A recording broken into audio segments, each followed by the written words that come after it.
Animated by Bangla পিনোমায়ে। আমলা রাত ৩টার phone call.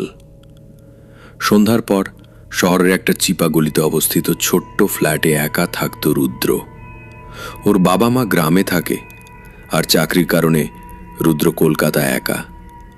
শান্ত ছেলে, লেখাপড়া করে অফিস যায়, রাত হলে ফিরেই দরজা বন্ধ করে বসে থাকে নিজের জগতে।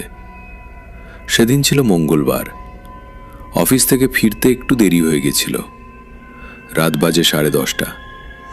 রুদ্র দরজা বন্ধ করে জামাকাপড় পাল্টে খেতে বসেছে, হঠাৎ ফোনটা বেজে উঠল।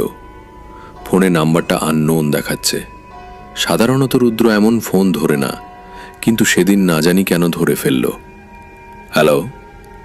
ওপাশে কিছুক্ষণের জন্য নীরবতা, তারপর একটা স্তব্ধ ঠান্ডা কণ্ঠ। তুমি দরজা বন্ধ করেছ তো? রুদ্র চমকে উঠল। কে আপনি? কে? কোনো উত্তর নেই। ফোন কেটে গেল। রুদ্র ভাবল কেউ হয়তো মজা করেছে। পাত্তা না দিয়ে খাওয়া শেষ করে ঘুমাতে গেল। কিন্তু ঘড়িতে রাত ঠিক 3-1 বাজতেই আবার ফোন। এবারও একই নাম্বার। দীর্ঘণ্ঠে আবার সেই প্রশ্ন, তুমি দরজা বন্ধ করেছ তো? রুদ্র গলা শক্ত করে বলল, তুমি কে? বারবার বিরক্ত করছো কেন? ওপাশ থেকে এবার জবাব এলো, খুব ধীরে, কারণ আমি জানি তুমি বন্ধ করোনি। বলে ফোন কেটে গেল। রুদ্র এবার একটু ঘাবড়ে গেল। টেবিল থেকে উঠে দরজার দিকে গেল।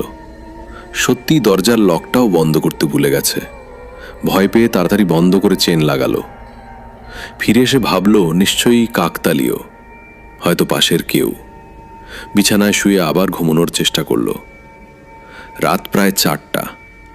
হঠাৎ জানলার পাশে কার যেন পায়ের শব্দ। ধীরে ধীরে, যেন খালি